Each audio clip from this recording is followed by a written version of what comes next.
Assalamualaikum warahmatullahi taala wabarakatuh. A'udzu billahi minasy syaithanir rajim. Bismillahirrahmanirrahim. InsyaAllah kita mulakan majlis kita pada pagi ini dengan ummul kitab. Dengan pahala Fatihah kita bacakan nanti kita hadiahkan kepada Rasulullah sallallahu alaihi wa alihi wasallam, ahli keluarganya, sahabat-sahabatnya, tabi'in, tabi'in, ulama-ulama mutaqaddimin, mutaakhirin, ulama zaman,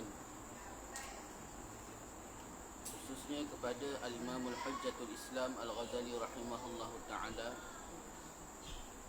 Seterusnya kita hadiahkan pahala Fatihah kepada pejuang-pejuang agama Allah Subhanahu wa ta'ala, para syuhada, utamanya sahabat-sahabat kita yang berada di Palestin, di Mesir, di Syria, di Yaman, di Selatan Tai, di Rohiyah, di Marawi, di Malaysia. Seterusnya kita hadiahkan pahala Fatihah kepada para salihin, wali-wali Allah, para muttaqin, para syakirin. Seterusnya kepada kedua ibu bapa kita, guru-guru kita, kaum keluarga kita, kaum muslimin dan muslimat. Al-Fatihah.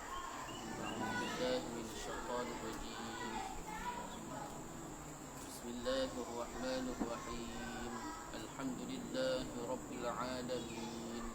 Ar-Rahmanir Rahim. Maliki yaumiddin. Iyyaka na'budu wa iyyaka nasta'in. Ihdinas siratal mustaqim. Siratal ladzina an'amta 'alaihim ghairil maghdubi 'alaihim waladdallin. Amin. InsyaAllah untuk menambah baik lagi majlis kita pada pagi ini, marilah sama-sama kita berselawat ke atas Nabi sallallahu alaihi wasallam. Semoga dengan kita berselawat ke atas Nabi sallallahu alaihi wasallam, Allah Subhanahu wa ta'ala menambah lagi keberkatan, keredaan, rahmat, dan lebih-lebih lagi kita mengharapkan pengampunan daripada Allah Subhanahu wa ta'ala, insyaAllah. Allahumma salli ala Sayyidina Muhammadin Nabiyil Ummi wa ala alihi wa sahbihi wa barik wa sallim. Allahumma salli ala Sayyidina Muhammadin Nabiyil Ummi wa ala alihi wa sahbihi wa barik wa sallim. Allahumma salli ala Sayyidina Muhammadin Nabiyil Ummi wa ala alihi wa sahbihi wa barik wa sallim. Allahumma salli ala Sayyidina Muhammadin Nabiyil Ummi wa ala alihi wa sahbihi wa barik wa sallim. Allahumma salli ala Sayyidina Muhammadin Nabiyil Ummi wa ala alihi wa sahbihi wa barik wa sallim.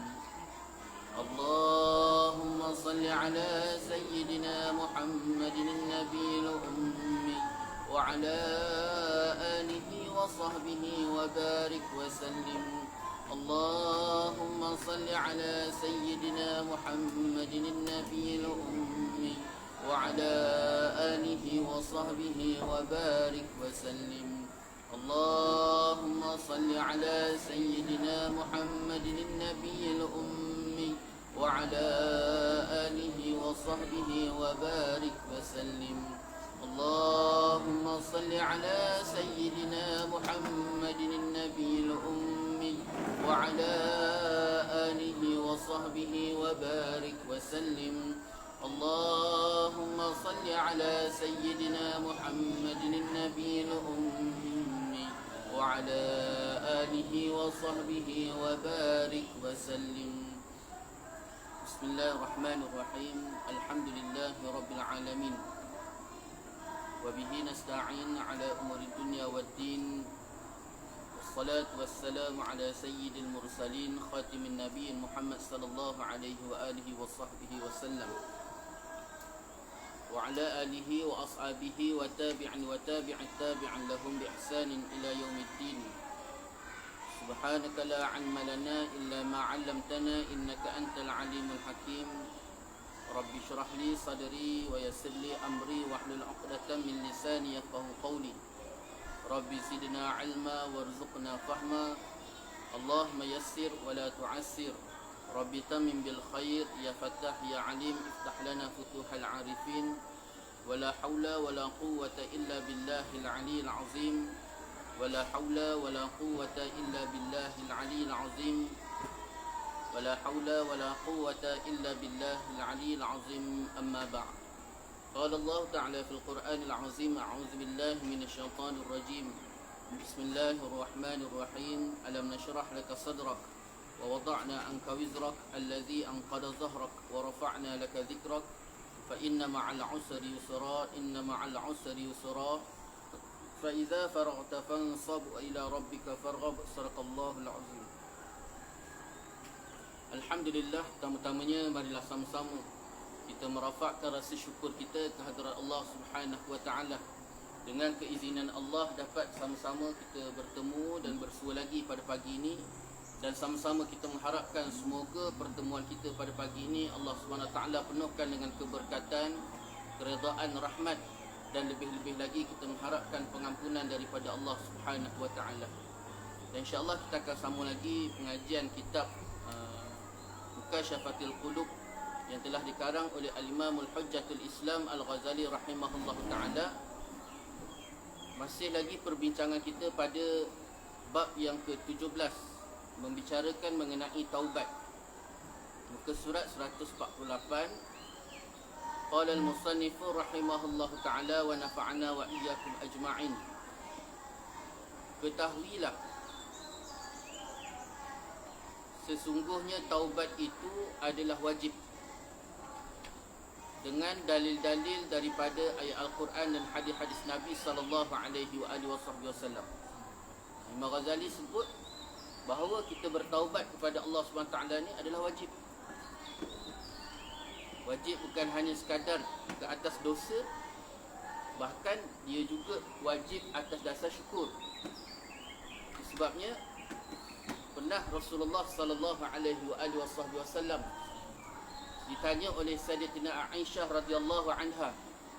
Sayyidatina Aisyah radhiyallahu anha bertanya pada Rasulullah, "Ya Rasulullah, kenapa kau masih lagi bersusah payah untuk bertaubat kepada Allah Subhanahu wa taala? Sedangkan Allah Subhanahu wa taala telah mengampuni segala dosa kau yang terdahulu, kini dan yang akan datang." Kalau kita nak lihat, taubat hanya atas dasar dosa. Bila berdosa baru taubat. Bila berdosa baru taubat.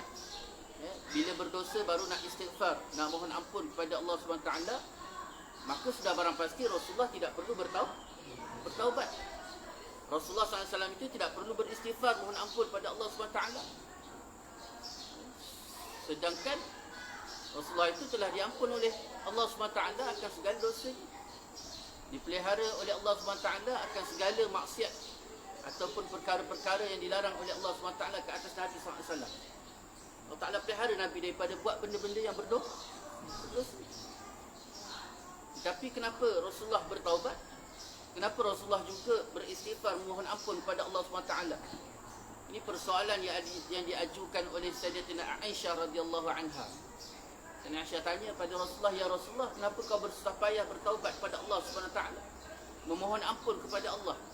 Sedangkan Allah SWT itu telah mengampuni segala dosa engkau yang terdahulu, kini dan yang akan datang. Tak ada dosa. Bersih Rasulullah SAW itu.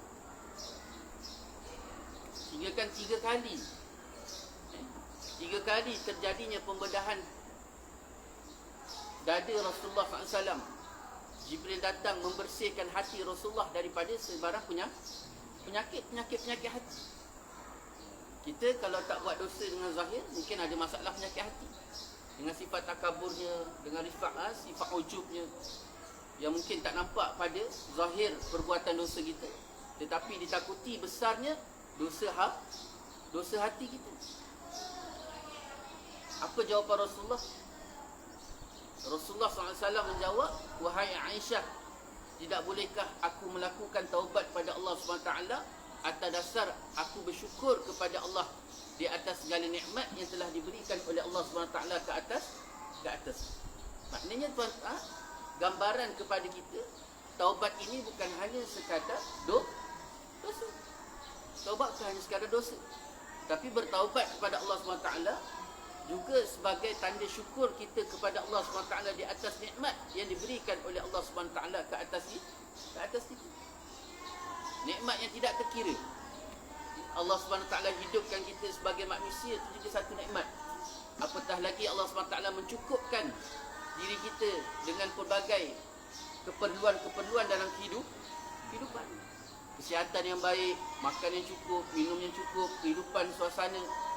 Walaupun kita menghadapi COVID, orang gambarkan, masyarakat dunia menggambarkan COVID ni menakutkan, menggambarkan suasana kehidupan dalam keadaan COVID ni susah, tidak sebagaimana kehidupan kita sebelum ini, sehingga dipanggil norma baru. Tapi walaupun sedemikian, sebab kita bertuhankan Allah, Allah yang bagi kita makan, Allah yang cukupkan keperluan kita. Walau bagaimana keadaan sekalipun, tetap kita makan, tetap kita minum, tetap kita pakai, tidak sampai meminta-minta dan sebagainya. Dan apa? Kerana yang mencukupkan kita adalah Allah. Jadi nikmat yang Allah Ta'ala berikan pelbagai tadi, lebih-lebih lagi nikmat iman. Nikmat iman, dalam banyak-banyak nikmat, nikmat yang paling besar adalah nikmat iman. Bukan semua orang boleh dapat nikmat iman. Nikmat mengiktikadkan, mentauhidkan, mengesakan Allah Subhanahu Wa Ta'ala. Jadi sebagai tanda syukur tadi, tidak ada perkara yang lebih baik kita bersyukur pada Allah ialah mentaati Allah. Bukan hanya sekadar mengungkapkan Alhamdulillah, lepas makan kita sebut Alhamdulillah, lepas mengaji, lepas tasmik, lepas menghafal, menghantar hafazan tadi, kita mengungkapkan Alhamdulillah. Lepas habis pengajian kita sebut Alhamdulillah. Sebab sebagai tanda syukur kita kepada Allah di atas nikmat ilmu yang Allah Ta'ala berikan. Bukan semua orang yang boleh duduk dalam majlis ilmu, betul tak? Ini lebih-lebih lagi hari ni, suasana keadaan hari ni, bukan semua orang boleh belajar, bukan semua orang boleh duduk dalam majlis ilmu. Tapi kita dengan izin Allah SWT, kita dapat, Allah Ta'ala pilih kita di antara mereka yang dapat duduk dalam majlis ilmu Allah SWT. Jadi tidak ada ungkapan yang lebih baik ialah mengungkapkan Alhamdulillah, berterima kasih, syukur pada Allah. Dan sebaik-baik syukur kita kepada Allah SWT ialah mentaati segala perintah Allah. Dan di antara tanda syukur juga ialah melakukan taubat kepada Allah. Baik sama ada kita beristighfar, memohon ampun kepada Allah SWT, ataupun kita memperbanyakkan melakukan solat sunat taubat. Kenapa buat solat sunat taubat? Kita buat solat sunat taubat sebab nak bersyukur pada Allah di atas nikmat yang telah diberikan oleh Allah SWT. Apatah lagi bila ketika mana kita menghadapi kesulitan-kesulitan dalam kehidupan.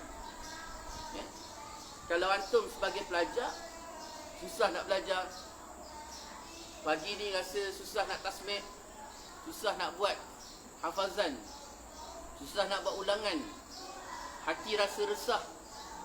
Bagi masyarakat luar pula, kehidupan yang susah hari ni, rezeki yang sempit, nak kerja pun susah, nak cari rezeki pun susah. Maka di antara jalan untuk melapangkan rezeki tadi, untuk memudahkan segala urusan, lebih-lebih lagi dalam menuntut ilmu, menimba ilmu, ialah memperbanyakkan solat sunat taubat. Banyakkan solat sunat taubat. Dengan kita beristighfar pada Allah, memohon ampun kepada Allah SWT, Allah Ta'ala ampunkan dosa kita. Sebab pembahasan dosa ni, para ulama' ada bahas bahawa di antara kesulitan dalam kehidupan kita ini berpunca daripada dosa. Tak semestinya kita buat maksiat besar saja. Tak semestinya perkara-perkara yang kita lakukan itu perkara yang bersangkut paut dengan dosa besar, berzina, makan benda haram, makan rasuah, bukan itu saja. Sampaikan hati kita rasa takabur, rasa ujub, rasa besar diri, rasa hebat, rasa sempurna, mengecil-ngecilkan orang lain, apatah lagi memandang-mandang remeh kepada orang lain. Itu di antara dosa yang kadang-kadang kita tak sedar. Kadang-kadang kita tak sedar, kita rasa diri kita hebat. Itu sebabnya pernah diceritakan bagaimana peristiwa yang berlaku kepada Imam Syafi'i rahimahullah ta'ala. Satu hari Imam Syafi'i datang solat maghrib. Jadi jemaah bila nampak kehadiran Imam Syafi'i tadi, mereka menolak Imam Syafi'i untuk jadi imam. Ialah mujtahid mutlak, imam mujtahid, orang hebat, imam mazhab. Jadi Imam Syafi'i pun ke depan jadi imam. Dia pun mula baca Fatihah. Bismillahirrahmanirrahim. Alhamdulillahi Rabbil Alamin. Sampai dekat Ar-Rahmanir-Rahim, tak ingat. Tak ingat. Cuba bayangkan baca Fatihah tak ingat. Masalah tak? Tak boleh baca. Imam Syafi'i rahimahullah ta'ala nak meneruskan bacaan Fatihah tadi tak boleh. Sampai kan terpaksa makmum menyambung Ar-Rahmanir-Rahim, baru disebut Ar-Rahmanir-Rahim. Kemudian jemaah sambung lagi Maliki Yaumiddin, baru disambung lagi. Tak boleh baca sampai habis. Sampailah baca surah, kemudian baru rukuk. Terjadi juga pada rakaat yang kedua, sangkut lagi. Kemudian sampailah selesai solat, masuk pula solat Isyak, mereka tolak lagi. Mula-mula tak perasan, mungkin ini perkara biasa. Tapi bila masuk di solat Isyak, terjadi benda yang sama kepada Imam Syafi'i rahimahullah ta'ala. Dia lupa lagi, terjadinya lupa tersebut dalam membaca suratul Fatihah tadi, sehinggakan sampai para jemaah ketika itu menyambung ataupun membantu Imam Syafi'i untuk meneruskan bacaan suratul Fatihah. Sampai terdetik dalam diri Imam Syafi'i ni, apa masalah ni, apa dosa yang aku buat sehinggakan Allah Ta'ala lupakan aku dalam membaca surah Al-Fatihah. Bertaubat Imam Syafi'i, minta Allah SWT supaya berikan petunjuk apa punca sehinggakan dia tak ingat surah Al-Fatihah. Sehinggalah malam tersebut dia mimpi bahawa dia diperintahkan supaya menemui orang yang paling apa panggil?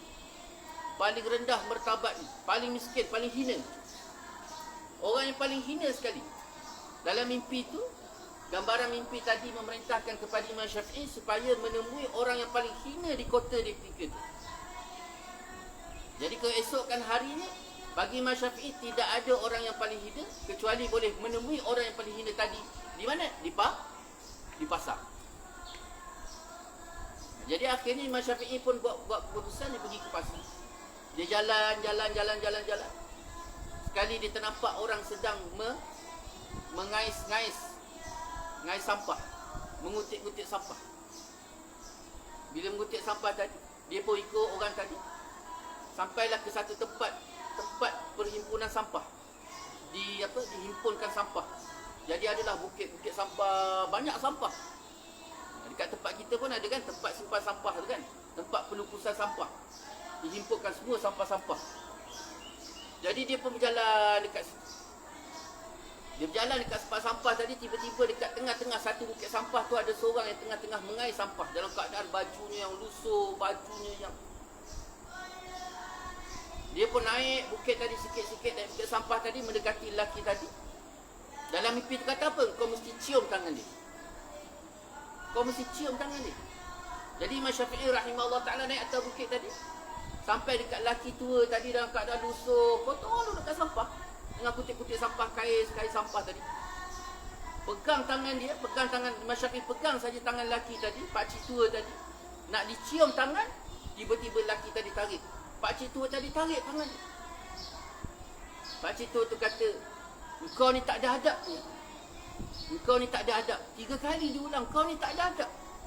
Imam Syafi'i nak tarik tangan dia, nak cium tangan dia, sebagaimana yang diperintahkan dalam mimpi semalam. Tiba-tiba pakcik tua tu tangkis tangan dia, tarik tangan dia dan kata, tak ada adab kau ni. Kau ni tak ada adab, dia kata.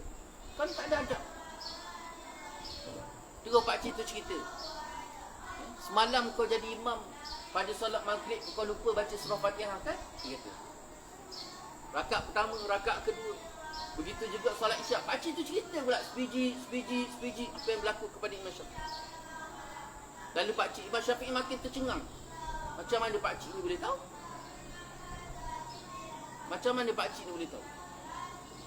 Sampai pakcik tu kata, kau tahu tak Syafi'i? Dia kata. Lagi terkejut. Macam mana pakcik tu boleh tahu dia Imam Syafi'i? Dia tahu pula nama dia. Jadi akhirnya tu pakcik tu kata, kamu tahu tak salah kamu? Kamu tahu tak silap kamu? Tak tahu pakcik, dia kata, apa masalah saya, apa kesilapan saya, apa kesalahan saya, ceritakanlah pakcik. Lalu pakcik tu kata, 2-3 hari lepas, kamu ada terdetik dalam hati kamu bahawa kamu seorang yang alim. Imam Syafi'i terdetik 2-3 hari sebelum tu, dia terdetik dalam hati dia, aku seorang alim, aku ni orang alim dia dalam hati dia. Tapi memang betul dia orang alim, betul tak? Betul tak dia orang alim? Betul dia orang alim. Dia terdetik. Kalau kita ni terdetik orang alim, perasan. Kalau kita ni terdetik kita ni orang alim, kita orang baik, kita ni perasan. Tapi Imam Syafi'i itu memang betul orang alim. Dia mujtahid. Imam mujtahid, imam mazhab. Dia terdetik, cuma dia terdetik saya ni orang alim, itu saja. Allah uji dia. Allah jadikan itu sebagai satu maksiat, Allah jadikan itu sebagai satu dosa, sehingga membuatkan Imam Syafi'i lupa terhadap suratul Fatihah. Itu sebabnya gambaran permasalahan hati ni sangat kita tak tahu. Yang mungkin-mungkin kita tak nampak dosa zahir kita, perbuatan kita berdosa, tetapi takut dosa yang menggunung itu berpunca daripada permasalahan hati. Imam Syafi'i tak kritik orang lain, dia tak mengata orang lain, dia tak memperkecil-kecilkan orang lain, tetapi disebabkan hanya sekadar dia rasa dia tu orang alim saja, Allah SWT hilangkan dia daripada mengingati suratul Fatihah. Ini jangan main-main ni. Satu pengajaran yang sangat besar. Imam Syafi'i balik terus bertaubat pada Allah SWT dengan sungguh-sungguh. Dan mulai saat itu, detik itu, tidak terdetik pun dalam diri Imam Syafi'i itu rasa diri dia pandai. Jangan. Sebab apa? Sebab apa yang Allah Ta'ala berikan pada kita ni tak lebih hanya sebagai satu amanah dan tanggungjawab. Amanah dengan tanggungjawab. Saya datangkan satu contoh. Kita nak balik kampung, tiba-tiba kereta kita rosak. Kita pun pinjamlah kereta kawan kita, kan? Pinjam kereta kawan kita. Mat, pinjam kereta boleh tak? Kereta apa? Kereta Beza. Kita pinjam kereta Beza. Jadi mak kata, bolehlah, aku pun tak pergi mana. Dia kata PKP ni, kau ambil kunci, isi minyak. Jangan lupa balik kereta nanti minyak penuh. Tu ayat biasa. Jadi kita pun pinjam Beza di balik kampung. Masa bawa Beza tu kita rasa bangga. Rasa macam kita. Bawa laju, horn orang lain, pandang orang macam tu. Ada kereta Beza je, bukan BMW pun. Tapi belagaknya lain macam. Patut ke dia belagak? Patut ke belagak? Padahal kereta pinjam. Padahal kereta pinjam. Patut belagak? Tak patut. Macam tu juga kita. Daripada hujung rambut sampai hujung kaki, Allah beri pada kita. Bukan beri, tapi amanah. Allah bagi kita cerdik, boleh fikir. Bukan Allah Ta'ala bagi itu atas milik kita, tapi amanah. Allah beri kita ilmu, amanah. Allah Ta'ala pinjamkan pada kita. Itu sebabnya bila-bila masa saja Allah Ta'ala nak ambil, dia ambil. Sebab tu hak dia. Maliki yaumiddin. Dia raja di atas segala raja. Semua hak milik dia. Isteri kita, anak-anak kita, harta kita, kedudukan kita, apa sekalipun yang ada pada dua tangan kita, semua hak milik Allah. Yang ada pada dua tangan kita tak lebih hanya sekadar pinjaman, yang besok dekat akhirat Allah SWT akan mempersoalkan. Allah Ta'ala akan hisab. Inna ilaina iyabahum summa inna alaina hisabahum. Sesungguhnya kepada kami kamu kembali, dan kewajipan ke atas kami untuk menghisap segala amalan-amalan kamu. فَمَنْ يَعْمَلْ مِثْقَالَ ذَرَّةٍ خَيْرًا يَرَهُ وَمَنْ يَعْمَلْ مِثْقَالَ ذَرَّةٍ شَرًّا يَرَهُ. Sesiapa yang melakukan amalan baik sebesar zarah, sebesar hama, sebesar atom, kecil sangat dia buat baik, maka Allah Ta'ala akan balas baik. Tapi sebesar zarah kejahatan, sebesar atom kejahatan dia buat, maka Allah Ta'ala akan balas jahat. Bukan hal kita. Itu sebabnya kita tak boleh nak mempertikaikan apa yang Allah SWT berikan pada kita. Ya Allah, kenapa kau bagi aku macam ni, Ya Allah? Kenapa kau beri macam ni? Siapa kita nak pertikaikan? Itu sebabnya pernah satu hari seorang guru, ditanya oleh anak murid dia, wahai Tok Guru, dia kata, sejauh mana adilnya Allah Subhanahu Wa Ta'ala? Sejauh mana adilnya Allah? Kenapa Allah SWT tak masukkan kita semua ni dalam syurga Allah SWT saja? Kenapa nak mesti masuk, ada yang masuk neraka, ada yang masuk syurga? Kenapa tak dimasukkan? Sebab nilaian adil pada akal kita tu berbeza dengan nilaian adil pada Allah SWT. Kita nilai adil, kita ada 2 orang isteri. Biasa orang Melayu nilai adil ni dengan bagaimana? Dia ada 2 orang isteri. Ada 2 orang isteri, dia beli 2 coklat, dia bagi satu coklat pada isteri dia, satu coklat lagi pada isteri kedua dia. Nilaian adil pada orang Melayu, pada kita iaitu sama rata. Padahal tak, pada hak Allah SWT tidak. Adil pada Allah, kacamata Allah, pada kacamata syariat Allah SWT, adil itu ialah memberikan sesuatu ataupun meletakkan sesuatu betul-betul pada tempat dia. Betul-betul pada tempat dia. Betul-betul pada hak dia. Itu adil. Akhirnya Tok Guru tadi jawab apa? Kita ni ayam. Kita ada belayam. Betul lah, kita ada belayam. Ada 100 ekor ayam. Tiba-tiba orang rumah kita, dia kata, bang, hari ni teringin nak masak lomak cili padi dia. Ayam teringin nak masak lomak cili padi. Lalu kita pun, kalau macam tu abang pergi masuk reban, abang cari ayam. Betul eh? Kita pun masuk dalam reban. Reban besar lah. Reban ayam besar. Kandang ayam besar. Masuk dalam reban tadi. Kan kita dah attack dah ayam mana kita nak ambil, betul tak? Oh ni ayam ni besar sikit, body dia besar, buntut dia besar. Kan? Power ni masak sedap ni dia kata. Kan? Gedik di jalan. Jadi ayam lain, alamak kurus, kering, dengan leher dia panjang jeli macam tu kan. Nak tak nak? Tak nak. Kita nak cari ayam yang montok, mantap. Ini dah buat masak ni. Jadi kita pun kejar ayam tadi. Kita kejar ayam tadi, kejar. Kejar ayam tu lagi tak? Lagi tak? Lagi. Ayam tu lari. Dia lagi. Kita pun kejar dia. Kejar. Dia kata apa? Ayam kata apa? Ayam tu kan kata, encik tolong tuan aku jangan kejar aku. Pergilah tangkap dia. Datanglah ayam kurus. Ayam kurus kering tadi. Tangkaplah saya, ambillah saya. Kan? Ayam kurus. Ambillah saya, tangkaplah saya, masaklah saya. Yang gemuk tadi lari. Loh, kenapa nak tangkap saya? Pergilah tangkap tu. Kan dia tak tentulah dia serah diri. Pergilah ambil dia. Kenapa mesti saya? Apa jawapan kita? Suka hati aku lah. Engkau ayam. Aku tuan kau. Aku nak masak siapa? Aku nak sembelih siapa? Aku nak buat apa? Boleh ayam tu petikai kan? Boleh tak ayam tu petikai kan? Tak boleh.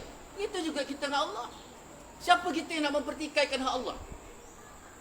Siapa kita yang nak mempertikaikan apa yang Allah SWT berikan pada kita?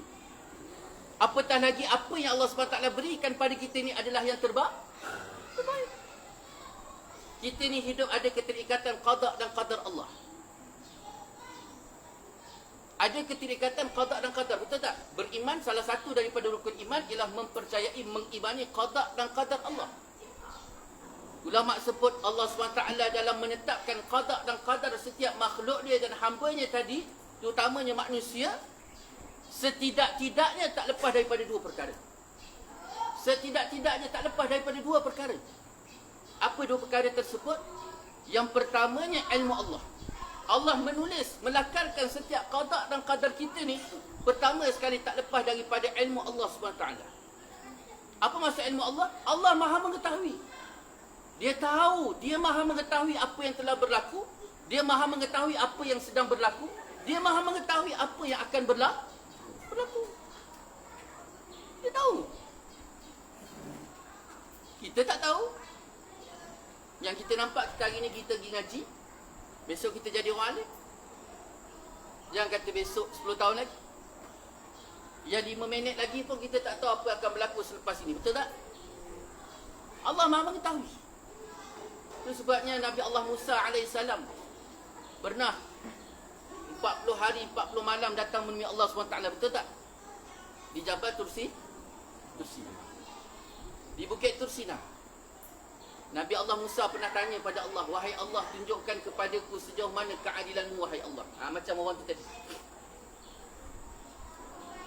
Nabi bila bertanya pada Allah, tak kiralah Nabi Allah Adam ke, Nabi Allah Musa ke, Nabi Allah Isa ke, Nabi Allah Ibrahim AS sendiri ke, bila dia bertanya pada Allah, bukan dia tak tahu, bukan dia tak beriman, bukan dia tak percaya pada Allah.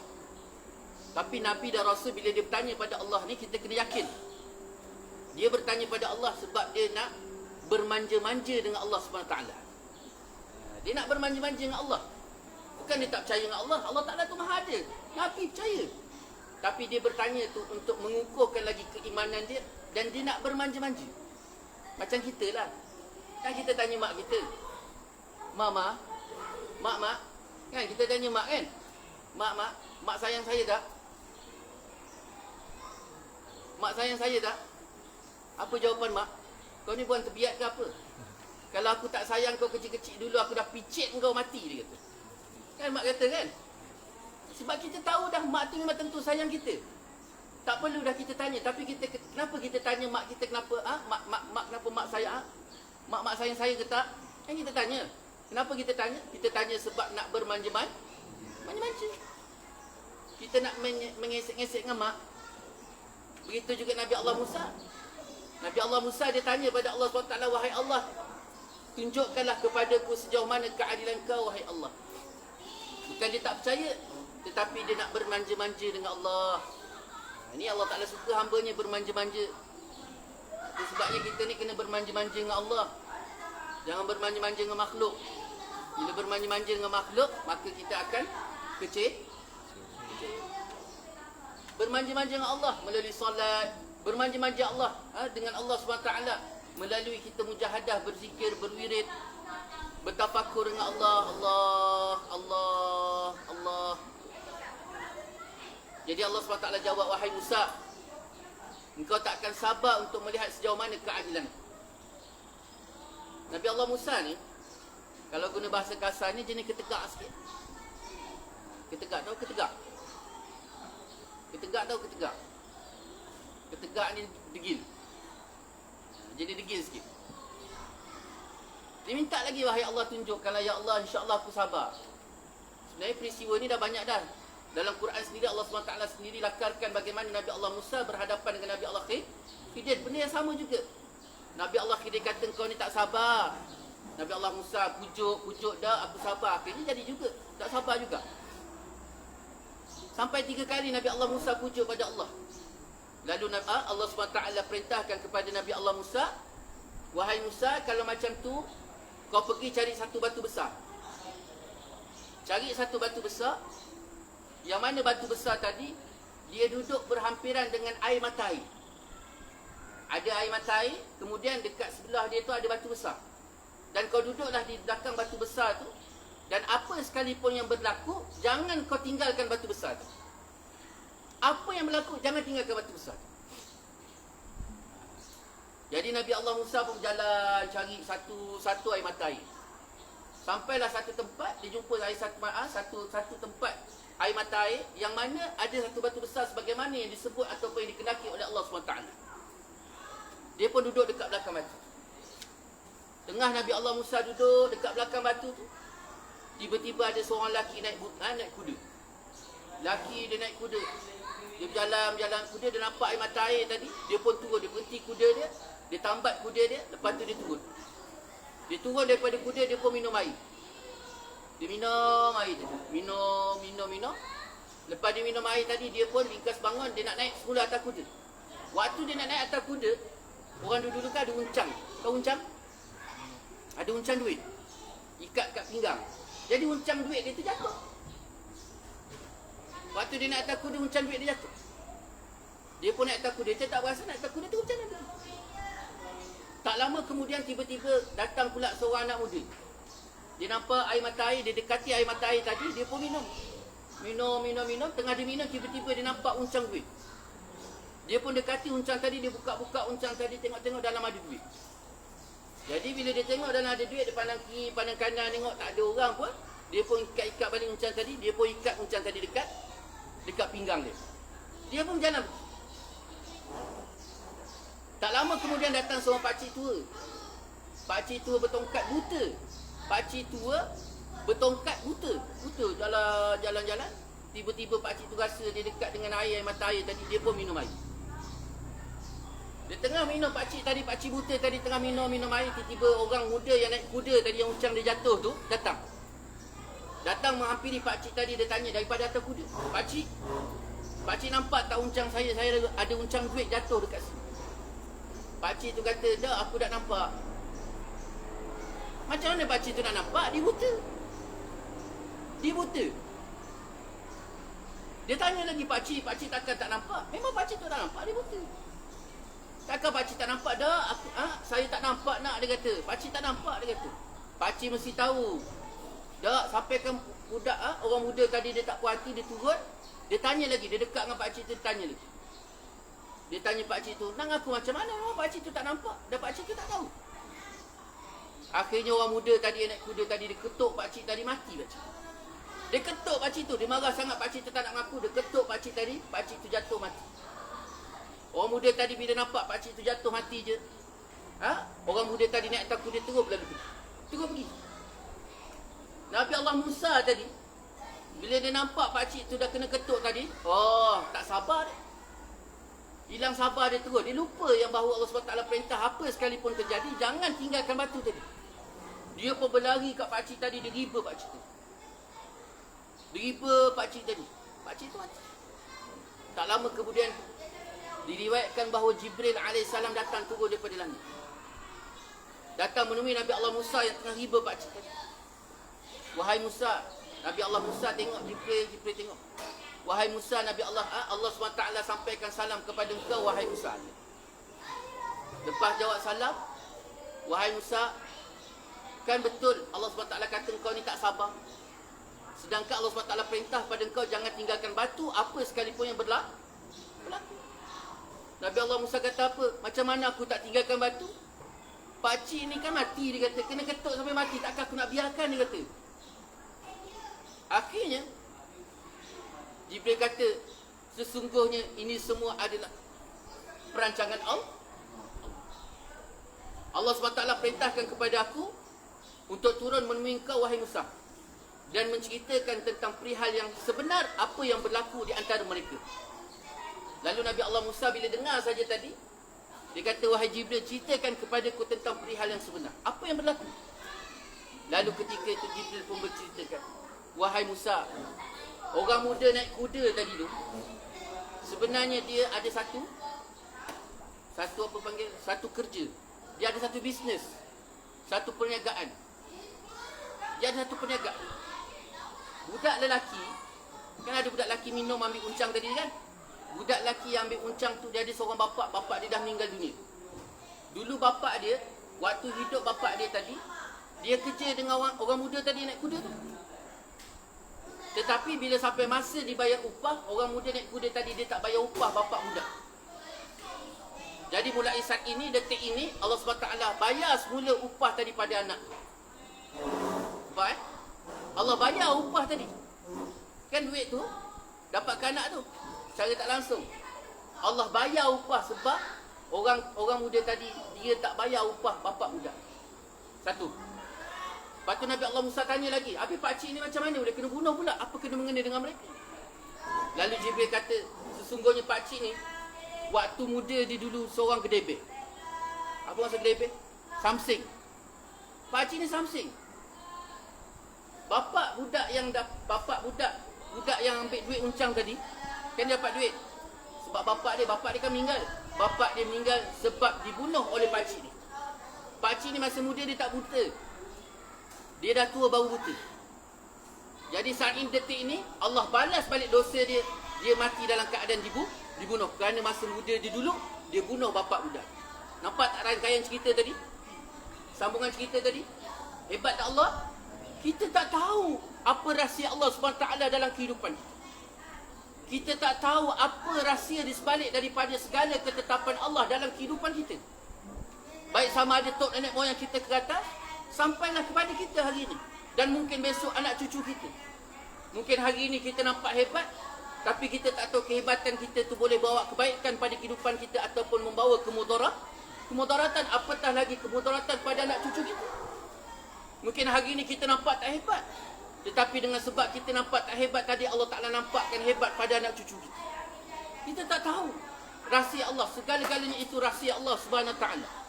Mungkin hanya sekadar kita ni penjual burger, tetapi melahirkan anak keturunan yang baik disebabkan apa? Disebabkan sifat amanah kita. Dan tak mustahil juga kita nampak hebat ni di mata masyarakat. Dengan serban besar kita, jubah meleret kita. tetapi anak keturunan kita tak sebaik mana sebagaimana yang dikehendaki oleh Allah. Kita tak tahu rangkaian-rangkaian ataupun hubungan di antara satu kisah dengan satu kisah melalui apa yang Allah Ta'ala kehendaki. Itu sebabnya kehidupan kita ni ada keterikatan di antara satu sama lain yang telah dilakarkan oleh Allah SWT. Itu sebabnya qada dan qadar tadi, yang pertamanya Allah Ta'ala ikat dengan ilmu. Allah Ta'ala tahu, kita tak tahu.